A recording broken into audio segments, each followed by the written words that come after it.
नमस्ते and welcome back to our channel elevating minds. Video में आगे बढ़ने से पहले I would like to request हमारे चैनल को सब्सक्राइब कीजिए एंड जिन वीडियोस में आपको लगता है आपको नॉलेज मिली हो अपने फ्रेंड्स के साथ, अपने कलीग्स के साथ उन्हें शेयर कीजिए। आज के इस वीडियो में आप पिक्चर देखकर अंदाज़ा लगा ही सकते हैं किस टॉपिक को लेकर डिस्कशन होगा। तो यहाँ पर आप देख सकते हैं ये जो पर्सन है ये सिरिंज की हेल्प से आर्टरी में से सैंपल ले रहा है। यस, तो आज का हमारा जो टॉपिक है वो आर्टीरियल ब्लड गैस से रिलेटेड है या फिर हम कह सकते हैं एबीजी एनालिसिस। एबीजी की फुल फॉर्म क्या है? Arterial blood gas analysis. तो देख लेते हैं आखिर ये वो है क्या और क्यों किया जाता है। First of all, oxygen saturation का पता लगाने के लिए हम दो मेथड यूज कर सकते हैं। पहला मेथड होता है पल्स ऑक्सीमीटर का यूज करना, जिसे हम non invasive method of oxygen saturation कहेंगे। और दूसरा होता है एबीजी एनालिसिस, यानी आर्टरी से डायरेक्टली ब्लड निकालकर उसमें ऑक्सीजन लेवल का पता लगाना, जो कि एक इन्वेजिव मेथड है ऑक्सीजन सैचुरेशन मॉनिटरिंग का। सो देख लेते हैं आखिर एबीजी एनालिसिस है क्या। सो एबीजी एनालिसिस एक तरीके का टेस्ट होता है जिससे हमें पता लगता है कि आर्टरीज के अंदर जो ब्लड है उसमें ऑक्सीजन और कार्बन डाइऑक्साइड की मात्रा कितनी है। इसी के साथ साथ हमें ब्लड के पीएच का भी पता लगता है। ये पता लगता है वो कितना एसिडिक है, कितना बेस है। इस टेस्ट को हम ब्लड गैस एनालिसिस या फिर एबीजी भी कहते हैं। होता क्या है, हमारे ब्लड के अंदर ऑक्सीजन एंड कार्बन डाइऑक्साइड कैसे ट्रांसपोर्ट होती हैं। जो रेड ब्लड सेल्स होते हैं उनके अंदर हीमोग्लोबिन प्रेजेंट है। तो जो ऑक्सीजन हमने इनहेल की है वो ब्लड के अंदर जो हीमोग्लोबिन है उसके साथ बाइंड होकर के बॉडी के डिफरेंट पार्ट, जहाँ जहाँ ब्लड जाएगा वहाँ वहाँ ऑक्सीजन ट्रांसपोर्ट हो जाएगी।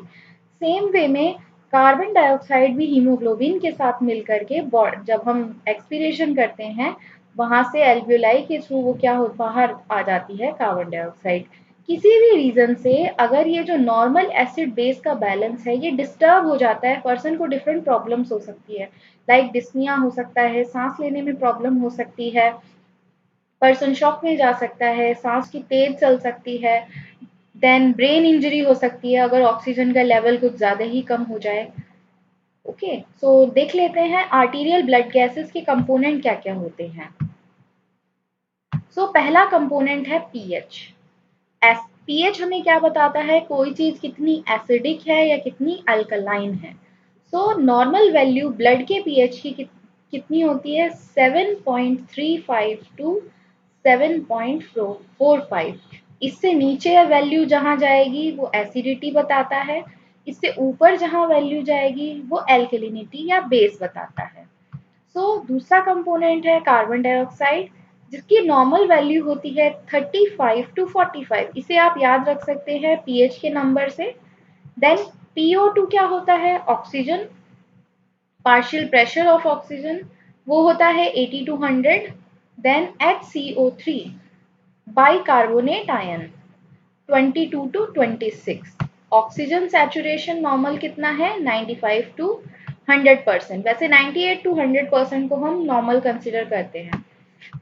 यहाँ पर हमें मेन जो एबीजी एनालिसिस में कंपोनेंट देखने हैं वो देखना है पीएच, कार्बन डाइऑक्साइड और बाइकार्बोनेट आयन। वो क्यों, आगे देखते हैं। एबीजी इंटरप्रिटेशन में हमें देखना है अगर कार्बन डाइऑक्साइड का जो वैल्यू है वो एबनॉर्मल है, प्रॉब्लम किससे रिलेटेड है, रेस्पिरेटरी सिस्टम से रिलेटेड है। क्यों? क्योंकि कार्बन डाइऑक्साइड के हमारी बॉडी में लेवल को कौन मेंटेन करता है, लंग्स मेंटेन करते हैं। अगर बाइकार्बोनेट आयन की एबनॉर्मेलिटी है, वो कम है या ज़्यादा है, वो क्यों कंट्रोल करता है, किडनीज कंट्रोल करती हैं। प्रॉब्लम क्या कहलाएगी, मेटाबॉलिक कहलाएगी। देन एबीजी इंटरप्रिटेशन हम 3 इजी स्टेप्स में कर सकते हैं। सबसे पहले हमें देखना होता है जो प्रॉब्लम है वो एसिडोसिस की है या फिर एल्कलोसिस की है।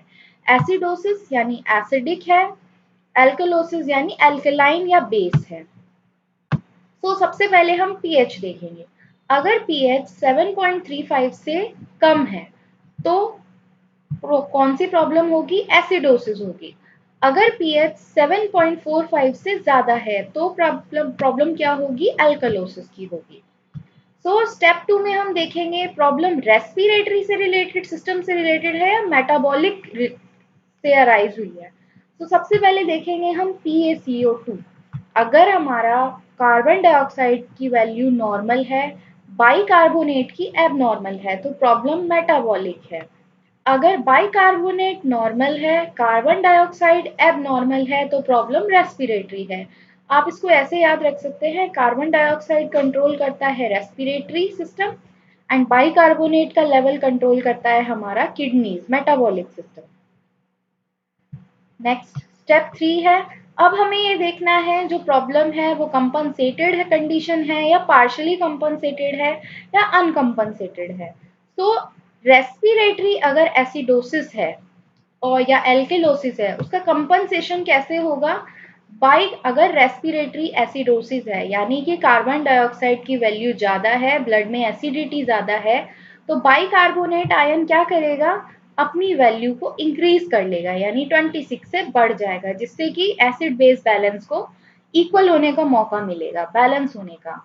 अगर एल्कलोसिस की कंडीशन है, कार्बन डाइऑक्साइड कम है, तो बाइकार्बोनेट क्या करेगा, ये अपनी इसकी वैल्यू कम हो जाएगी, ये कंपनसेट करने की कोशिश करेगा जो एल्कलिनिटी आ गई है कार्बन डाइऑक्साइड की वजह से। सेम वे में अगर मेटाबॉलिक एसिडोसिस की कंडीशन है, यानी कि जो बाइकार्बोनेट आयन है वो कम हो गए हैं, तो कार्बन डाइऑक्साइड की मात्रा क्या हो जाएगी, कम हो जाएगी। अगर मेटाबॉलिक एसिडोसिस की कंडीशन है तो कार्बन डाइऑक्साइड की वैल्यू क्या हो जाएगी, कम हो जाएगी। अगर एल्कलोसिस की कंडीशन है मेटाबॉलिक, तो कार्बन डाइऑक्साइड क्या हो जाएगा, बढ़ जाएगा, उसको बैलेंस करने के लिए। ये एग्जाम्पल से और अच्छे तरीके से समझ में आएगा। सो यहाँ पर हमें दिया हुआ है एग्जाम्पल में कि पीएच जो है वो 7.50 है, कार्बन डाइऑक्साइड 51 है, बाइकार्बोनेट 41 है। तो पहले देख लेते हैं पीएच कि ये एसिडिक कंडीशन है या अल्कलाइन कंडीशन है। पीएच 7.50 है, तो यहाँ पर पहली चीज क्या आ जाएगी, एल्कालोसिस की कंडीशन है। कार्बन डाइऑक्साइड आप देख सकते हैं 51 है, यानी एसिडिटी ज्यादा है। HCO3 41 है, यानी कि अल्कलिनिटी ज्यादा है। लेकिन आप यहाँ देख सकते हैं, तो यहाँ पर हमें दूसरी चीज देखनी है, ये मेटाबॉलिक अल्कलोसिस होगा या फिर रेस्पिरेटरी अल्कलोसिस। तो आप यहाँ देख सकते हैं ब्लड का जो पीएच है वो अल्कलाइन है। अगर हम CO2 को कंसिडर करते हैं वो तो एसिडिक है, तो हम इसके अकॉर्डिंगली जाएंगे, हम यहाँ पर बाइकार्बोनेट को कंसिडर करेंगे, इसकी वैल्यू ज्यादा है, इसीलिए यहाँ पर क्या आएगा, मेटाबॉलिक एल्कलोसिस। तीसरी चीज हमें देखनी है, ये अनकंपनसेटेड है या कंपनसेटेड है। तो यहाँ पर जो बाइकार्बोनेट की अल्कनिटी बढ़ी हुई है, उसको कंपनसेट करने के लिए कार्बन डाइऑक्साइड की वैल्यू बढ़ रही है, जो कि कितनी है, 51 है। लेकिन क्या ये जो बैलेंस है ये पूरा हो पाया, क्या ब्लड का पीएच नॉर्मल आ पाया, नहीं। तो इसीलिए ये कंपनसेशन कैसा है, पार्शियली कंपनसेटेड है।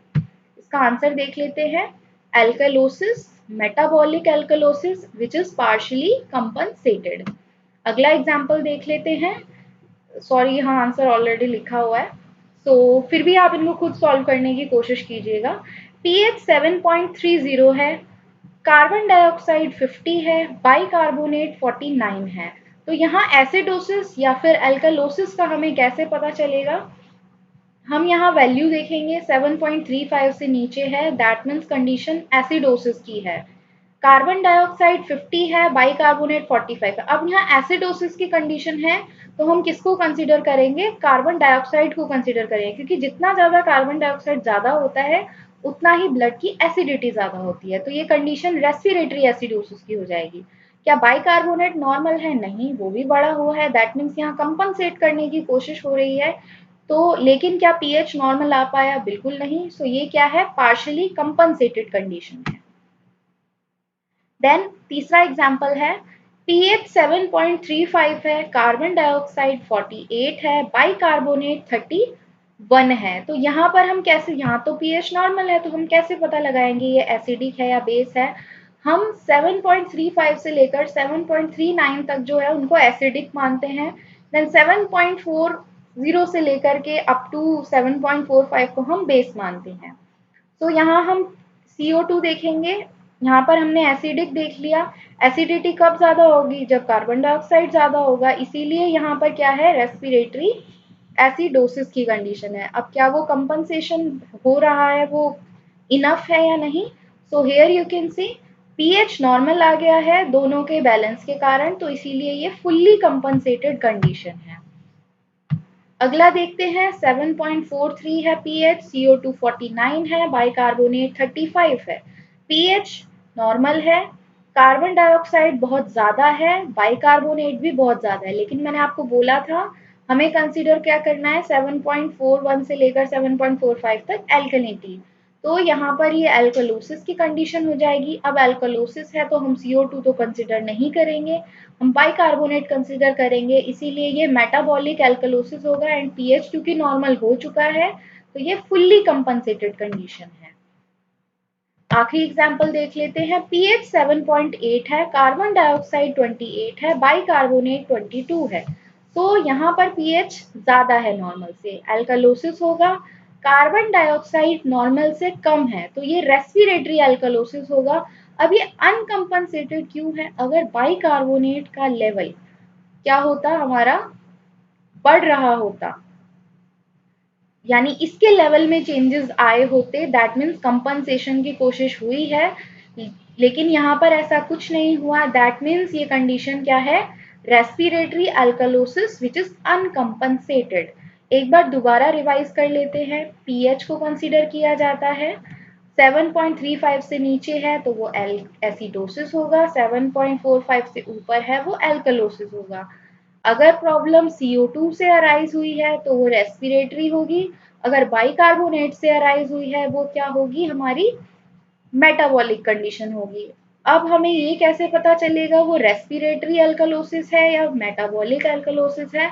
हम ये देखेंगे, अगर वहां पर एल्कलोसिस की कंडीशन है और कार्बन डाइऑक्साइड बहुत ज्यादा है तो ये तो ऑब्वियसली उसका रीजन नहीं हो सकता। उसका रीजन क्या होगा? दूसरा होगा, यानी बाइकार्बोनेट आयन। तो आई होप आपको इस वीडियो से एबीजी इंटरप्रेट करने में कुछ हद तक हेल्प मिली होगी। Thank you so much for listening.